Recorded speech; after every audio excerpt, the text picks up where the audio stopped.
시편 9편 1절부터 보시겠습니다.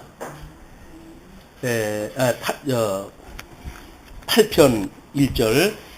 여호와 우리 주여, 주의 이름이 온 땅에 어찌 그리 아름다운지요. 주의 영광이 하늘을 덮었나이다. 이 노래 하나에 이미 하나님께서 천지 창조하셨던 것, 또 주기도의 그 내용을 이렇게 이야기를 한다 그랬어요. 이제 하나님께서 만사 만물을 작정을 하시고 예정을 하셨던 이 일이 하나님이 기뻐하시는 뜻인데, 하늘에 계신 우리 아버지요, 아버지의 뜻이 하늘에서와 같이, 하늘에서와 같이, 하늘에서 다 이루신 거 아니에요? 이것이 땅에서도 이루어지게 하소서, 이 이야기란 말이에요. 이제 우리 주님이 가르쳐 주신 기도가. 근데 지금 시인의 기도는 뭡니까? 여호와 우리 주여, 주의 이름이 온 땅에 어찌 그리 아름다운지요. 이 땅에 하나님 섭리해 가시는 그 하나님의 섭리가, 하나님의 영광이 온 땅에 드러난 거예요. 그러니까 하늘에서 이루어진 것처럼 땅에서 이루어진 걸 지금 시인을 보고 있는 거예요. 그러니까 이것이 얼마나 아름다운지요 라고 지금 찬양한다는 이야기. 하늘에서 이루어졌던 하나님에 대한 그분을 지금 보고 있는 거란 말이에요. 이 시편의 기자가. 그러니까 여호와 우리 주여, 주의 이름을 거룩하게 하옵시고 그러잖아요. 주의 이름을 거룩하게 하시고, 하늘에서, 하나님의 뜻이 하늘에서 이루어진 것처럼 이 땅에서 이루어졌으면 좋겠어요. 이렇게 기도 딱 하는데, 아버지의 이름을 거룩하게 하옵시고, 거룩하게 하옵시고, 그리고 나라가 오게 해주세요. 이것이 천상에서 이루어진 일이에요. 하늘에서 이루어진 것. 그러니까 이미 하늘에서는 이 하나님이 영원한 언약과 통치를 다 하셨기 때문에 하나님의 이름은 거룩하신 이름으로 드러나 있는 거예요. 그리고 하나님의 나라, 영원한 천국과 지옥은 이미 하나님께 다 완성이 된 거예요. 그걸 지금 계시를 통해서 보여주시니까 하늘에서와 같이 땅에서도 이루어지게 해주세요 라고 시인을 우리 주기도로 다 하지만, 이 다윗은 이 땅이, 온 땅이 어찌 그리 아름다운지요 라고 하나님의 영광이 여기서 이루어진 걸 보고 있단 말이에요. 그 이야기는 이미 저 위에 이름을 거룩하게 하시고 나라가 오게 하시며 라고 하는 그것에 그걸 이루신 하나님을 보고 있는 거예요. 그러니까 그 영광이 땅에서 이루어진 것을 보니까 이 온 땅에 어찌 그리 아름다운지요 찬송이 나오는 거죠. 근데 저 하나님은 제껴놓고 여기서 자연이 아름답습니다 해가지고 목가풍적인 어떤 그런 시인의 노래가 아닌 거예요. 이거는 목가풍적으로 해가지고 자연이 아름답습니다 해가지고 이렇게 하나님이 지금 이거를 섭리해 가시는 어떤 과정을 우리가 이야기하는 것이 아니라, 이거는 이미 하늘에서 이루어진 영광이 발현이다. 영광이 드러난 거예요. 그러니까 그 영광을 볼 수 있는 사람들은 이 온 땅이 어찌 그리 아름다운지요 하고 찬송으로 나올 수가 있는 거죠. 자, 그러면서 주의 영광이 하늘을 덮었나이다. 땅과 하늘과 이거를 하나님의 영광이 덮은 거. 하나님의, 우리가 아까 이제 그 구원에 대한 이야기도 하나님의 은혜가 우리를 덮은 거 아니에요. 이 죄인인 우리들을 은혜로 덮은 거 아니에요. 은혜의 날개 아래 우리를 덮으셨다라고 이야기가 하잖아요. 그 은혜를 입은 자, 그는 은혜를 덮어주신 자, 그 이야기를 한 말이에요. 죄를 보지 아니하시고 그 죄를 은혜로 덮으신 자, 이 이야기 아니에요. 이거를, 이 인간의 구원의 문제를 확대해가지고 천지 창조의 문제로 확대해서 시키게 되면 배경에 이런 그 원리하고 똑같단 말이에요. 그래서 이 천지인에 대한 원리를 이제 9편까지 그게 나와요. 이제 어떻게 하늘과 이 천지의 문제와 인간의 문제를 시편 기자가 어떻게 좀 노래하려고 하는가, 이제 그걸 보시게 되면 2절에 하나님의 권능을 노래하죠. 주의 대적으로 말미암아 어린아이들과 젖먹이들의 입으로 권능을 세우시며, 여기서 어린아이들과 젖먹이들의 입이라고 하는 그 이야기는 힘없는 자. 그래서 목동 출신, 저기에 자기 2세의 아들, 이 8명의 형제 중에 제일 막내 아들, 그 목동 출신인 다윗을 들어가지고 섭리하시는 그 섭리를 다윗은 본 거예요. 나 같은 어린 자를 들어가지고 어떻게 일을 갖다 해가십니까? 라고 이야기했다 하는 거죠. 그러니까는 그 주의 대적으로 말미암아 뭐 지금 그 골리앗 같은 엄청난 그 장군도 그런 그 이야기 아닙니까? 어린 아이들과 젖먹이들의 입으로 권능을 세우시며 이는 원수들과 보복자들을 잠잠하게 하려 하십니다.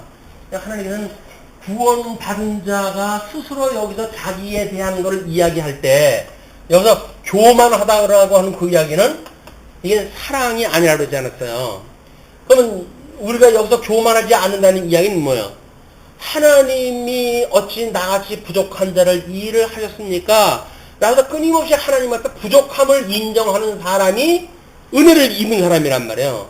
은혜를 입지 않은 사람은 아유 하나님 아니어도 저는 충분히 할 수 있어요 라고 하는 사람이죠. 그러나 우리가 여기서는 하나님의 은혜가 아니면 저는 아무것도 할 수가 없는 어린아이와 같아요 라고 이야기하는 자들이 하나님 앞에 부름을 받은 이 사랑을 입은 자들이란 말이에요. 그러니까 자기가 그렇게 사랑을 입은 자니까 다른 사람 앞에 교만하고 자기를 자랑하지 않는 거예요.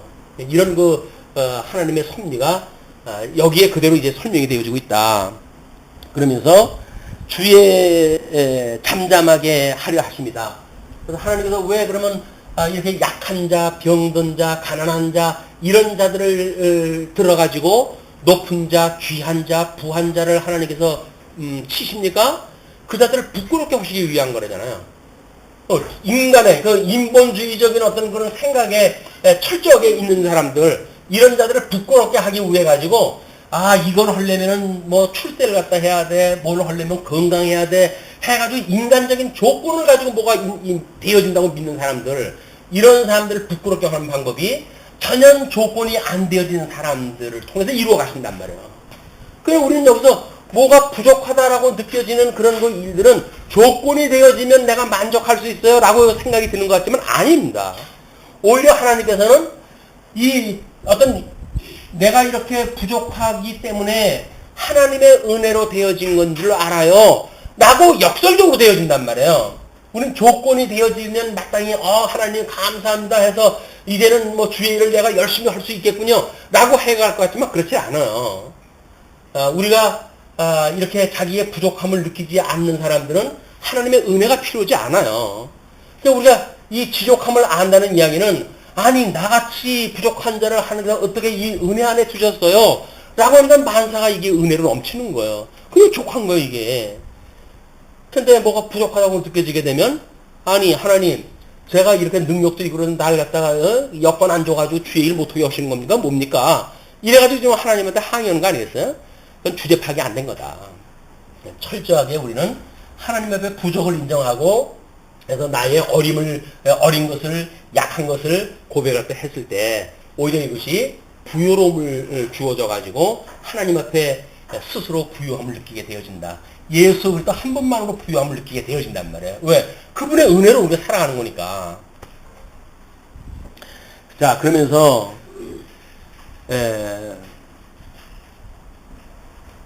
그 3절부터 4절 보면 우주와 비교된 사람에 대한 걸 소개해요. 주의 손가락으로 만드신 주의 하늘과 주께서 베풀어 주신 달과 별들을 내가 보니 지금 앞에서 이 하늘에서 이루어진 것이 첫째 날부터 셋째 날까지 만드신 거라 그랬어요. 그리고 이제 이 하나님께서 천상에서 이루신 것을 땅에서 이루시는 그 작업이 넷째 날서부터 여섯째 날까지 만드시는 일들 아니에요. 그것이 궁창에 해와 달을 만드시고 뷰를 만드시고 이 전류와 일시와 이런 그 기한을 만들어내는 것이 주의 하늘과 주께서 베풀어 두신 달과 별들을 내가 봅니다. 내가 지금 온 땅이 어찌 그리 아름다운지요. 그리고 하나님의 은혜가 그 하늘과 땅을 덮었습니다. 영광이 그걸 덮었습니다. 라고 이야기를 하는데 시인이 보고 있는 것은 넷째 날 이후 만들어진 그 별과 달과 해와 그 하늘과 궁창을 내가 지금 보고 있습니다. 그런 이야기예요. 그러면서 사람이 무엇이기에 주께서 그를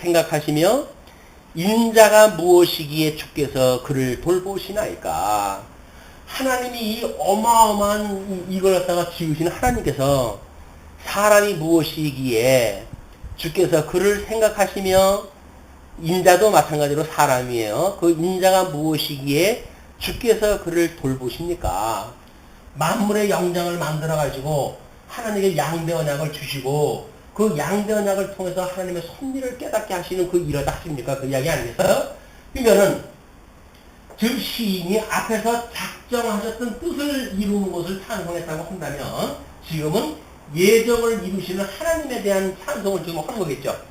인간에 대한 인자가 무엇이란데 이렇게 이야기를 했으니까 모든 영물의 그 예정하셨던 그 뜻을 이루어 가시는 것이 하나님의 거룩한 백성과 저주받은 백성을 가르시고 이걸 이제 해가실 거니까 그 인자를 하나님께서 무엇이란데 그렇게 보십니까? 이런 천국을 이 천지 창조를 하시는 그 하나님의 능력 있는 하나님께서 어떻게 인간을 같은 그런 그 능력을 가지고 이 섭리해 가십니까? 그런 그 이야기죠.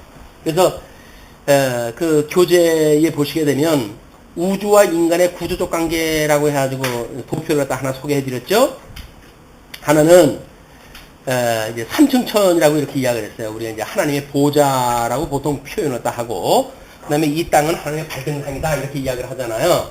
거기에 그 중간에 이 궁창을 갖다 하나님께 두셨기 때문에 보통 그걸 삼층천이라고 우리 이야기를 하는 겁니다. 하나님 보좌가 있는 곳을.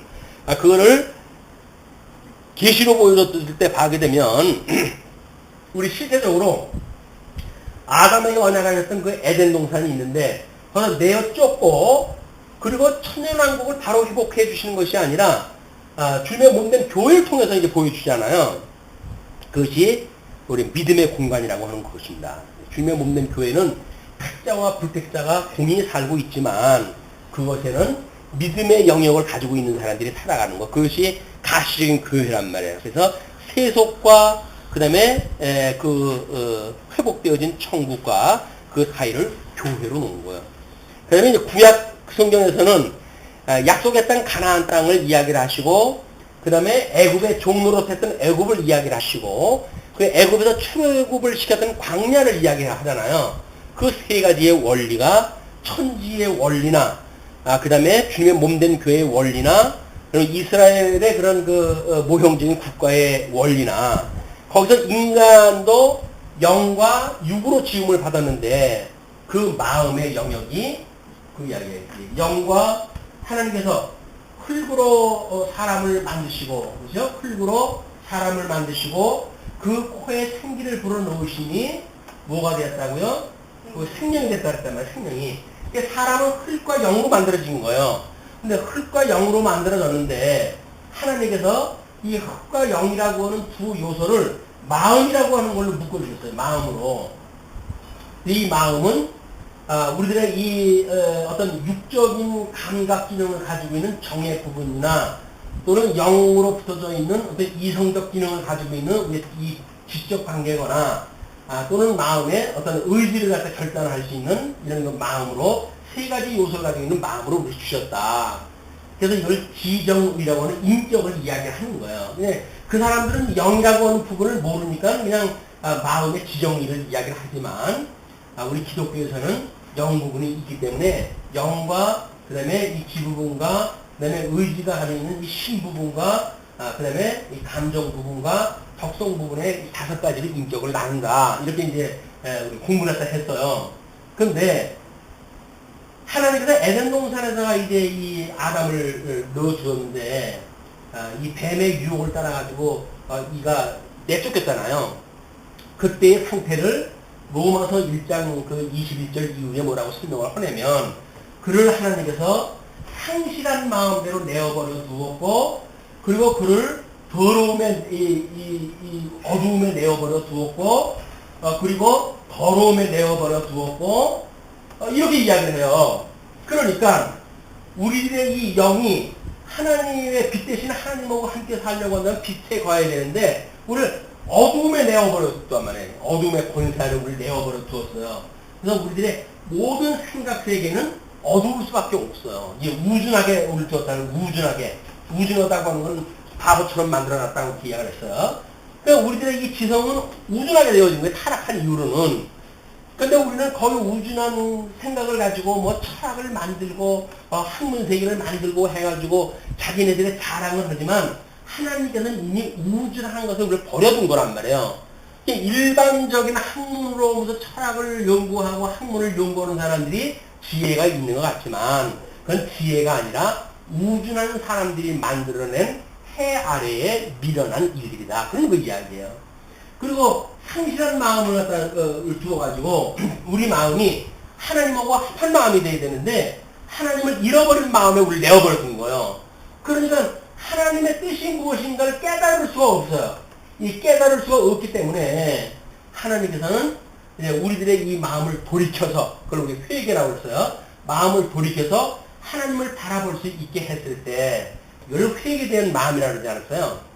세상 사람들은 알게 되어지면 막 그것이 어떤 그 믿음의 행위로 나오게 되어진다고 그러는데 그렇지는 않습니다. 뭐 우리가 유명한 그 어떤 그 분께서도 내가 이 신앙에 대한 걸 머리로 알고 있었는데 가슴으로 내려오기까지 평생이 걸렸는데 이런 표현을 했다고 그러지 않았어요? 상당히 공감이 가는 이야기 같잖아요. 근데 성경적으로 보면 맞지 않아요. 왜냐면 하나님의 말씀은 머리로 깨닫는 게 아니에요. 하나님의 말씀은 이 마음으로 깨닫는 거야. 마음으로 깨달아 그 다음에 이 지적인 그런 그 기능이 알고 그렇게 돼요. 하나님에 대해서 알고 그리고 믿게 되어지게 되면 왜 턱속 문제가 경외하게 되어진다. 이것이 우리가 말하고 있는 인식론이란 말이야. 우리의 인식론은 하나님의 말씀을 듣게 되어지게 되면 지혜롭게 우리의 이 죽었던 영을 살려주셔서 지혜로운 말씀을 듣게 하시게 되면 비로소 우리의 마음이 깨닫게 되어지고 마음이 깨닫게 되어지게 되면 우리들의 그 하나님을 아는 지식이 알게 되어지고 그리고 그를 믿는 믿음에 이르게 되어지고 그리고 그를 경외하는 데까지 이르게 되어진다. 이것이 우리가 말하고 있는 인식론이란 말이야. 이거를 세상에서 말하는 것처럼 머리에다 입력시키게 되면 그게 행동으로 나온다. 그래서 아는 것이 힘이다. 라고 하는 세상 논리는 이 우준하게 되어져 있는 철학세계가 만들어놓은 그 학문체계예요. 근데 물론 알면 뭐 시험 잘 보고 시험 잘 보면 취직하고 취직하면 돈 잘 벌고 그런 형식 논리가 맞을 수는 있죠. 그러나 하나님에 대한 것은 전혀 다른 이야기예요. 하나님을 아는 것은 하나님도 우리 마음을 돌려주셔야 돼. 깨닫게 해주셔야 돼. 그래서 회심케 하시고 상실한 마음을 돌이키게 하셔서 하나님을 깨달을 수 있는 그런 마음을 주셔야 된다. 그리고 그 마음이 먼저 깨닫게 되어져요. 마음이 깨닫게 되어지게 되면 하나님을 아는 지식이 이르게 되어지고 그리고 우리가 이 사랑하는 믿음에 이르게 되어지고 뿐만 아니라 경외함에 이르게 되어진다. 이렇게 되어졌기 때문에 그 우주와 인간의 구조적 관계를 잘 보시게 되면 이런 원리가 천지도 마찬가지예요. 천지도 이런 원리대로 되어져 있다. 이렇게 보시면 됩니다. 이런 거를 뭐 우리 파르트 같은 사람은 참 역사니 참 시간으로 해가지고 어떤 믿음의 공간을 따로 만들어 놓고 그러잖아요. 근데 따로 만들어 놓은 것이 아니에요. 원래 다 그냥 함께 있는 거예요. 있는 건데 그 영역이 마음이라고 하는 이 부분이 이 광야라고 해요. 광야. 교회 생활 우리 이스라엘 백성들을 보면 광야라고 했으니까 광야는 안식을 누리는 곳이 아니라 안식은 가나안 땅 가서 누린다고 하지 않았어요. 그런데 이 광야에서는 뭐라 그랬어요? 10년의 안식을 누린다 그랬어요. 10년의 안식. 이 10년의 안식이라고 하는 것이 믿음이 있어야 가능한 것이잖아요. 믿음이 있어야. 그래서 우리 주님의 몸된 교회도 지금 우리가 광야 교회라고 이야기를 하니까 광야 교회는 천국에 아직 들어간 것도 아니고 그렇다고 이 세상도 아니잖아요. 그렇다고 교회라고 하는데요. 뭐냐? 그것이 10년의 안식을 누릴 수 있는 예수 그리스도를 피난처로 삼는 성도들이 살아가는 그것을 우리가 교회라고 이야기를 하는 것이다. 자, 이제 그렇게 보았을 때, 이제 4절에 이야기한 내용들을 우리가 알 수가 있겠죠. 그 다음에 5절로부터 8절, 사람의 영어와 종기를 이야기를 합니다. 그는 하나님보다 조금 못하게 하시고, 영어와 종기로 간을 씌우셨나이다. 사람은 이 흙으로 만드는 것이 있기 때문에 천사보다 조금 못해요. 제한을 받게 되어지고, 그렇기 때문에 그 하나님보다 조금 못하게 하시고, 영어와 종기로 간을 씌우셨나이다. 주의 손으로 만드신 것을 다스리게 하시고 만물을 그의 발 아래 두셨으니. 그래서 창세기 1장 28절에 이 통치 언약을 주신 거예요. 우리 양대 언약 가운데 다스리라, 만물을 다스리라라고 했던 걸 주셨다. 그런데 그것이 다스리라고 했던 내용들이 곧 모든 소와 양과 들짐승이며 공중의 새와 바다의 물고기와 바닷길에 다니는 것이니다. 그래서 넷째 날, 다섯째 날, 여섯째 날 만들어 놓은 모든 것들을 지금 이야기를 합니다. 그러면서 여호와 우리 주여 9절에 주님을 송축을 갖다 하는 거예요. 여호와 우리 주여 주의 이름이 온 땅에 어찌 그리 아름다운지요. 만들어지는 모든 것들이 지금 이 넷째 날, 다섯째 날, 여섯째 날 주어져 가지고 이루어지는 것들이 하느님의 영광이 그대로 드러납니다. 그냥 온 땅이 어찌 아름다운지라고는 찬양을 하게 되어진단 말이에요. 그러면서 이제 9절로 우리 바로 연결이 되어지는 걸로 되어져 있어요. 근데 그 9편은 히브리어 알파벳 순서에 따라 가지고 처음을 이루고 있는 거예요. 알파벳 나오는 거로 뭐 이렇게 첫 번째 단어를 갖다 쓰고 있는 그런 걸로 만들어진 시구인데 구조상 10편과 한 편을 이루고 있어요. 10편도 그렇게 그 알파벳 순서에 의해 가지고 되어진 거니까. 그런데 내용상은 9편이 찬양시인 반면 10편은 비탄시예요. 그렇기 때문에 앞으로도 공의로 다스려서 악은 멸하시고 의인은 구원해달라고 이제 기도하는 9편의 내용은 8편하고 연결시킬 수밖에 없는 거예요. 그래서 우리가 그 8편의 내용을 하나님의 찬양으로 간구하시다 라고 묶어놨단 말이에요. 그걸. 형식은 다르지만 내용으로 의미가 같기 때문에. 그 다음에 9장 1절로 3절을 보시게 되면 하나님께 감사와 찬양을 드립니다. 내가 전심으로 여호와께 감사하오며 주의 모든 기이한 일들을 전하리이다. 이게 감사할 수 있는 사람들이 증거하다 하는 거예요. 왜? 하나님이 너무 자랑스럽거든요. 그러니까 증거하는 거예요. 아니 하나님을 다른 사람한테 증거할 때 왠지 창피해 라고 하는 거는 하나님을 우습게 여긴다 그러는 거예요. 하나님이 자랑스러운데 어떻게 창피하게 여깁니까? 자랑스럽게 그러면 온 동네방네 자랑을 하고 다니는 거지. 그게 증거란 말이에요. 전도고. 내가 주를 기뻐하고 즐거워하며 지존하신 주의 이름을 찬송하리니. 예, 주를 기뻐하고 즐거워하며 지존하신 주의 이름을 찬송하리니. 그래서 하나님께서 사람을 만드신 근본 목적이 무엇입니까? 웨스트민스터 신앙 고백을 할 때 제일 먼저 그걸 갖다 제시를 한 거예요. 그러므로 내가 그 하나님을 영화롭게 하며 사람은 하나님을 영화롭게 하며 오직 그로만 즐거워하는 것이 지음을 받은 인간의 목적입니다. 라고 우리가 신앙 고백을 하고 살아가는 거거든요. 그런데 뭐 하나님은커녕 나를 위해 살아가지 주를 위해 살아가는 게 어디 있어요 우리가. 그냥 우리는 예수님을 믿지 않은 거란 말이에요. 여전히 나를 위해 살아가는 일이지 주를 위해 살아가는 게 아니다. 내가 주를 기뻐하고 즐거워하며 지존하신 주의 이름을 찬송하리니 내 원수들이 물러갈 때에 주 앞에서 넘어져 망함이니이다. 그럼 여기서 지금 주의 일을 갖다 한다는 건 뭐라 그랬어요? 주의 일을 한다는 건 하나님이 보내신 예수님을 믿는 게 주의 일이라고 그러지 않았어요? 우리가 주의 일을 하는 것, 여기서 나의 일을 갖다 하지 않고 주의 일을 갖다 하려면 어떡합니까? 예수님을 믿으면 되는 거예요. 예수님이 나를 여기까지 인도하셨고, 주님의 은혜 안에 내가 살아가고 있고, 주님 한 분만으로 내가 족하고, 이런 거 깨달으면 주님의 일을 갖다 하는 거예요. 근데 주님은 온데간데가 없어. 예수님 이름으로 이거 주세요, 저거 주세요, 배부르게 해주세요, 돈 벌게 해주세요, 출세하게 해주세요. 이런 거 구하는 거는 예수님의 이름으로만 구한 건데, 그거는 예수님하고 상관없는 세상의 걸 구한 거다.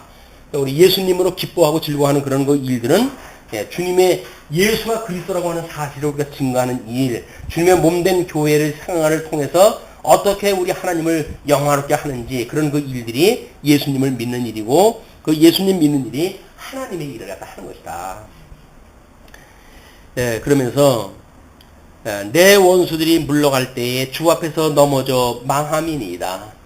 이제 원수들이 물러갈 때에는 주 앞에서 넘어지고 망하는 것을 시편 기자가 이제 알고 있어요. 그러면서 4절로 8절까지 하나님의 공의의 심판을 이야기를 합니다. 주께서 나의 의와 송사를 변호하셨으며 보좌에 앉으사 의롭게 심판하셨나이다. 지금 시편 기자는 이걸 과거형으로 쓰고 있어요. 근데 이것이 궁극적으로 땅에서 이루어질 때는 언제 이루어진다고요? 100% 심판에서 이루어지는 거 아니에요. 근데 이미 하나님의 이름을 거룩하게 하시옵고라고 하는 그 이야기는 뭐예요? 심판이 이루어진 거예요. 세속과 거룩을 이미 나누셨단 말이에요. 그냥 하나님께서 벌 받을 사람들하고 복 받을 사람들하고 이미 구분하다 하셨기 때문에 지금 시편 기자는 그렇게 의롭고 심판하셨습니다 라고 과거형을 쓰는 거지요. 물론 그건 과정적으로 해서 자기의 구원의 역사를 이제 이야기할 수 있는 겁니다. 이방 나라들을 책망하시고 악인을 멸하시며 그들의 이름을 영원히 지우셨나이다.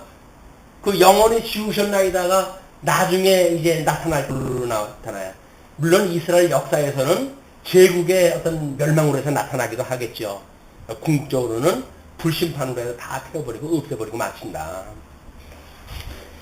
네, 그러면서 원수가 끊어져 영원히 멸망하셨사오니 주께서 무너뜨리는 성읍들을 기억할 수 없나이다. 이미 다 없어지고 했기 때문에 기억조차 할 수 없도록 다 지워져 버렸단 말이에요. 그러면서 7절 여호와께서 영원히 앉으시며 심판을 위하여 보좌를 준비하셨도다. 이건 또 현재 진행형으로 쓰고 있어. 이제 영원히 앉으셨는데 이거 영원이라고 하는 것은 지금도 과거에도 미래도 이렇게 되어지는 거니까 심판을 위하여 보좌를 준비하셨도다. 공의로 세계를 심판하시며 정직으로 만민에게 판결을 내리시려다. 그래서 이 신실이라는 것이 성실, 정직 뭐 같은 의미를 가지고 있는 겁니다. 이제 하나님의 공의를 따라서 이루어 가신다.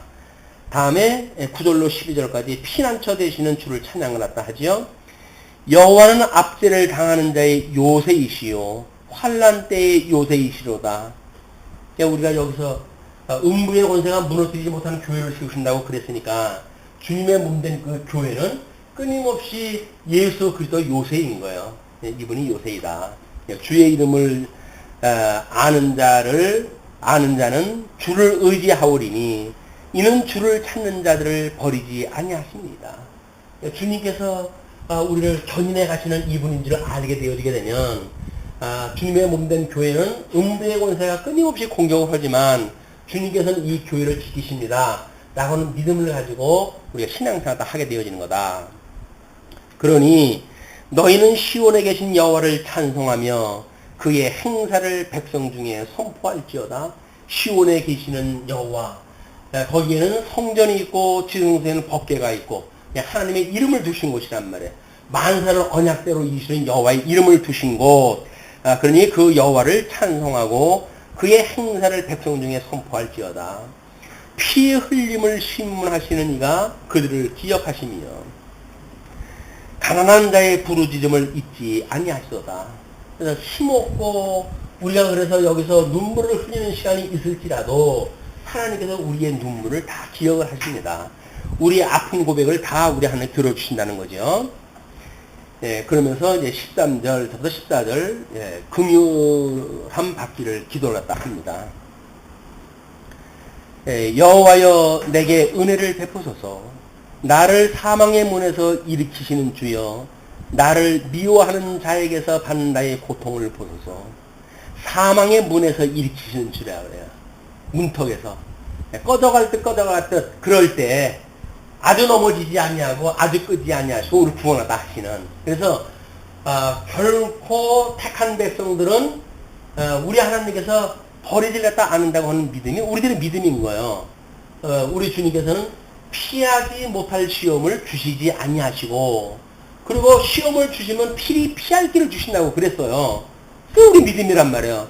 그리고 우리 하나님 앞에 그냥 그 하나님만 부르면 되는 거예요. 우리한테 피할 길을 주시는 하나님, 내가 지금 이런 어려움에 있고 신앙이 흔들리는 이런 위기에 왔어요. 그래서 주님께서 나한테 피할 길을 주신다고 하는 주님, 저를 도와주세요.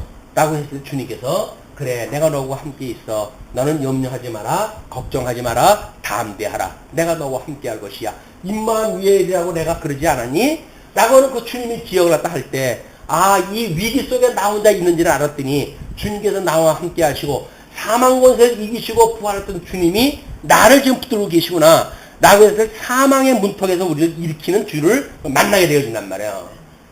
뭐, 여기서 그냥, 입을 크게 벌려가지고 부르짖으라, 뭐 이렇게 이야기하다 하는데, 이 크게 벌린다고 되어지는 문제가 아니라니까요, 지금. 여기서. 예, 여호와여 내게 은혜를 베푸소서. 나를 사망의 문에서 일으키시는 주여, 나를 미워하는 자에게서 받는 나의 고통을 보소서. 자, 그러면서 14절, 그리하시면 주님께서 나를 그렇게 보시게 되면, 그런 그 이야기죠. 나의 고통을 돌아보시면 내가 주의 찬송을 다 전할 것이요, 딸 시온의 문에서 주의 구원을 기뻐하리이다. 구원의 감격을 노래하고, 그 구원, 내가 그 구원받은 거를 온 천하에 증거하다 삼을 겁니다. 그걸 이루신 분이 누구예요? 예수님이에요. 사망의 문턱에서 그걸 일으키시고, 그래서 예수님이 돌아가셨다 부활하신 지 2000년이 넘었지만 지금도 그 영광이 온 천하에 지금 선포가 되어지고 있다. 이방 나라들 15절로부터 20절까지 악인들에 대한 심판을 이제 이렇게 선언합니다. 이방 나라들은 자기가 판 웅덩이에 빠지며 자기가 숨긴 그물에 자기 발이 걸렸도다. 그래서 우리를 음해하고 뭐 이렇게 하는 자가 있다고 하더라도 우리는 그들을 위해서 기도할 이유가 있어요. 하나님께서 그의 머리 위에 숯불 키운다 그러잖아요. 그래서 내가 기도를 했다 해야 저 사람 머리에 숯불 피울 테니까 기도해야지. 미워하는 마음으로 기도하는 건 아닙니다. 부도의 그는 주님께서 심판하다 하실지라도 우리는 주님 앞에 저가 무엇을 행하는지 모르니 불쌍하지 않습니까, 주님? 저를 불쌍히 여겨주세요. 우리가 그렇게 기도했다 해야지. 주님, 저 원수를 위해서 기도하면 저 원수 머리 위에다 숯불 피운다 그랬죠? 내가 기도할 테니까 저 머리 위에다 숯불 좀 피워주세요. 라고 해서 기도하는 건 하나님께서 그 악한 기도 때문에 안 들어주셔요. 우리 원수를 사랑하는 마음으로 할 이유가 있다. 내가 이 은혜를 받고 구원을 받게 되어진다고 한다면 잘 미워할 자가 어디 있겠어요. 하나님이 은혜에 우리가 반열에 지금 서 있는데 하나님의 백성으로 영원한 천국을 누리는 우리들이 뭘 누구를 미워하고 질투하고 하겠어요. 그걸 모르니까 아직도 우리가 육신을 가지고 있기 때문에 배워가고 있는 단계이기 때문에 때로는 시행착오도 일으키고 부족함도 우리가 깨닫고 이렇게 되어진다. 그러나 그런 그 일들은 궁극적 구원을 이루시기 위한 하나님을 배우는 학습의 기회다. 자, 그러면서 여호와께서 자기를 알게 하사 심판을 행하셨으며 악인은 자기의 손으로 행한 일에 스스로 얽혔도다. 이게 우리 예수님이 십자가에 못 박혀 이제 죽기 위해 판결을 받을 때도 그렇잖아요. 그 빌라도가 사람들이 정죄했다 하니까 야, 이 사람 내가 아무리 봐도 죄가 없는 것 같은데 그랬더니 반역자를 갖다 네가 놔준단 말이냐 해가지고 사형을 갖다 자꾸 시키라고 그러니까 손을 씻잖아요. 나 얘 죽인 거에 아무런 책임 없어. 근데 그 손 씻는다고 해결될 문제가 아니에요. 이미 그 직위는 하나님께서 다 심판의 그런 그 필요한 구성의 인물로 하나 주신 거예요. 예수님 사건이 십자가 사건이 있은 지 2000년 지나도 끊임없이 성경에 빌라도의 이름이 거론이 되고 천추의 저주받은 대명사 인물로 지금 남아있는 겁니다. 우리는 특별 계시가 이제 끝났으니까 그런 이름은 남아있지 않을지라도 교회사에 우리 나름대로 이름이 이제 있으면 교회 우리 교족부를 비롯한 이제 공동의회로 거기에 무슨 우리의 일정들 전부 우리는 그냥 그냥 지나가고 그럴지 모르죠.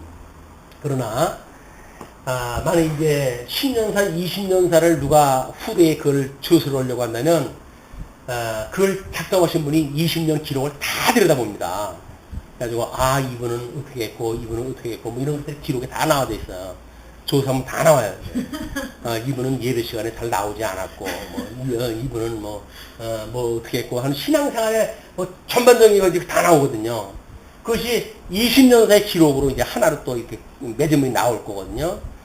그런 것들이 중요한 우리들의 기록에 남기 때문에 그러는 것이 아니라 우리 하나님의 그런 섭리를 깨닫는 우리들의 삶이 영광으로 드러나는 이런 모습을 볼 수가 있다.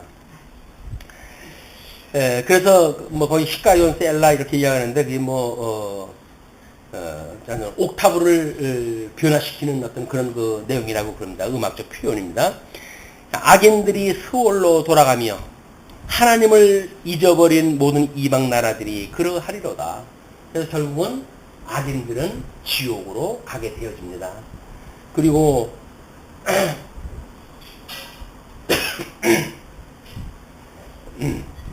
궁핍한 자가 항상 잊어버림을 당하지 아니하며 가난한 자들이 영원히 실망하지 아니하리로다. 그래서 하나님 앞에 어린 자들, 가난한 자들, 이런 자들은 영원히 실망하지 아니하고 오히려 은혜가 넘쳐가지고 은혜를 노래하면서 살게 되어집니다. 여호와여 일어나사 인생으로 승리를 얻지 못하게 하시며 이방 나라들이 주 앞에서 심판을 받게 하소서. 우리 하나님께서 이제 일어나셔서 인생으로 승리를 얻지 못하게 하시고 자기 자랑을 일삼는 이방을 하나님께서 승리를 얻지 못하게 하시고 이방 나라들이 주 앞에서 심판을 받게 하소서. 여호와여 그들을 두렵게 하시면 이방 나라들이 자기는 인생인 뿐인 줄 알게 하소서. 그들을 겁을 줘가지고 만사가 다 하나님께서 하신다고 하는 그 성호를 찬양할 수 있는, 결국은 지옥 백성도 하나님을 찬송하게 되어집니다. 천국 백성만 영원부흥토록 하나님을 찬양하는 것이 아니라 지옥 백성들도 영원부흥토록 하나님을 찬양하게 되어져요. 그런데 이 천국 백성들은 기쁘고 즐거운 마음으로 찬송하다 하는데 지옥 백성들은 떨리고 두려운 마음으로 영원히 찬양하다 하는 것이 영원한 하나님 나라의 그런 그 모습입니다. 우리가 그 하나님의 영원부흥토록 기쁘고 즐거운 마음으로 찬양하는 걸 배우는 것이 주님의 몸된 교회의 생활이란 말이에요. 아직도 우리가 육신을 가지고 있지만 이제 구원받았던 영혼을 가지고 살아가는 성도들이 끊임없이 우리 지은 것이 하나님 그분을 영화롭게 하기 위해서 우리를 지으셨고 그분 한 분만으로 즐거움을 배우는 것이 여기서 배우는 익힘 공부니까 그 익힘 공부가 된 것만큼 천국에서 그분을 영원부흥토록 찬양할 때 얼마만큼 찬양할 것인가? 여기서 익힘 공부한 것만큼이에요. 아니 공부 안 한 걸 어떻게 찬양을 해요? 공부한 것만큼 되었지. 익힘 공부가 그냥 여기서 그냥 하고 끝나는 것이 아니라 이렇게 하다 육신의 장막을 벗어버리는 순간 우리는 영이 기쁘고 즐거운 마음을 얼마만큼 기쁘고 즐거운 마음으로 찬양할 것인가? 여기서 배우고 익힐 만큼이에요.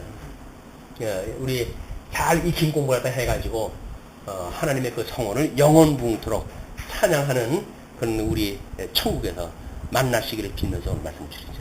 기도하시겠습니다.